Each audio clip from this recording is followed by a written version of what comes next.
This afternoon, we have new developments in the migrant crisis. New York City is now using public school gyms to house people who are seeking asylum. Not everyone is happy about that. Right now, 3 schools in Brooklyn being used as short-term shelters. The migrants staying there will not have access to the schools. This comes after Mayor Adams announced plans to reopen the historic Roosevelt Hotel in Midtown as a shelter. We are also monitoring those developments there at the border since the COVID-era restrictions called Title 42 expired. Homeland Security officials say that illegal border crossings are actually down 50% in the last 3 days. That's compared to the days leading up to the end of Title 42. DHS also says that hundreds of migrants have been deported back to Mexico since Friday. We have live team coverage for you in place right now here in New York and also down at the border. I want to start with News 4's Andrew Siff joining us live from Midtown. Andrew. Right, Natalie, you indicated the Roosevelt Hotel, which you see behind me. It's been vacant for 3 years. It has 1,000 rooms inside. Initially, they're just going to open 175 of them, and they hope that that makes a dent in this ongoing humanitarian crisis.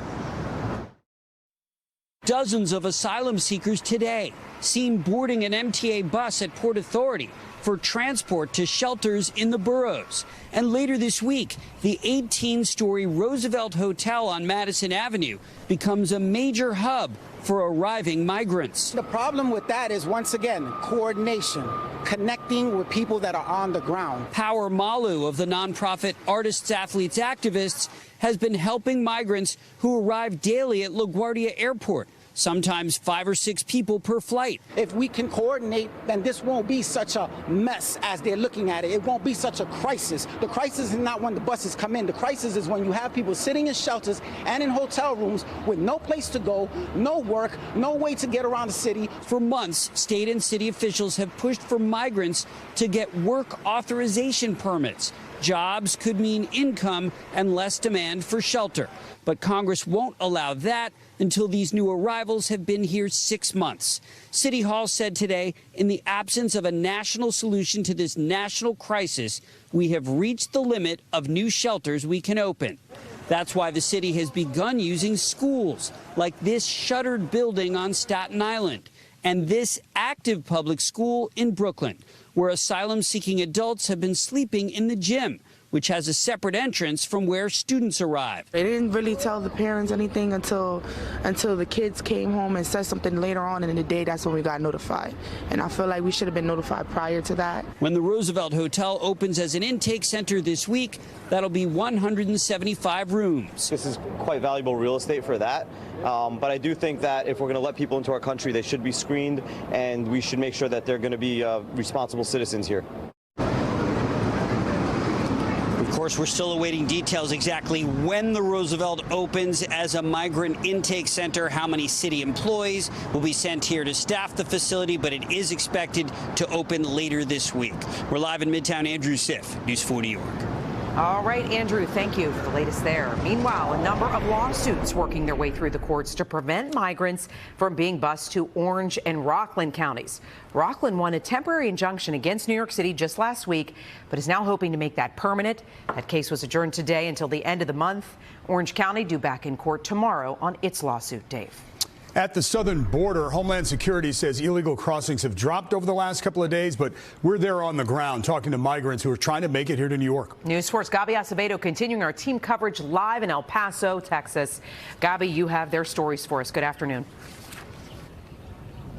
Natalie, good afternoon, and David, to you too as well, to our viewers. I'm standing outside of the Sacred Heart Church, a sanctuary for migrants in the center of El Paso. It is still a heartbreaking scene to see some of these families with small children roaming the streets of El Paso without a clear idea on what happens next. Now, we have spoke to some asylum seekers who tell us that their goal is to get to New York City, but don't have the means to make the trip. The scenes around El Paso giving a sense of the difficulties for asylum seekers once they are able to cross the southern border into the United States. Women caring for their babies, hundreds of migrants with whatever they have left stranded on the sidewalks. thinking about their next move. Some of the migrants outside of this church are looking to go east, but have been told they have to board buses to San Antonio or Denver, where they can catch a ride. Among those people, we found 25-year-old Eduardo Romero, a Venezuelan man who says he has some distant relatives in New York City. Those that want to get to New York, like Eduardo, call it the land of opportunity. They have heard from other asylum seekers already in the city that migrants are treated with respect and are not subject to sleeping and eating on the sidewalk. This Cuban woman took a 45-day journey across Central America all the way to El Paso. Wants to work. She was granted an immigration court appointment for next month in Lower Manhattan. But Maya does not have the means to make her way out to NYC. Behind me, you can see Gate 42 from Juarez to El Paso crossing, which is closed at this time. U.S. Border Patrol agents say they have experienced a 50% drop in migrants arriving at check-in points like this one since the end of Title 42 last Thursday. El Paso roughly translates to the pathway for migrants. This is just the beginning of the journey once they cross the border.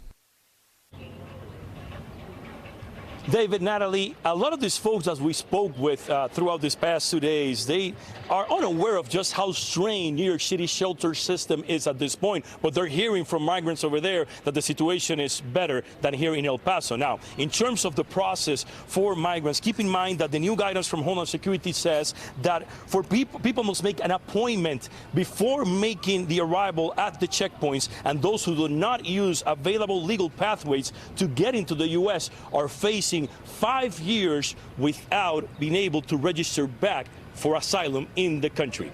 Reporting live from El Paso, Gabi Acevedo, News 4, New York. All right, Gabi, we appreciate you reporting firsthand, bringing us their stories beyond the headlines, and you will continue to do so for us. We'll monitor the developing situation along the border throughout the night.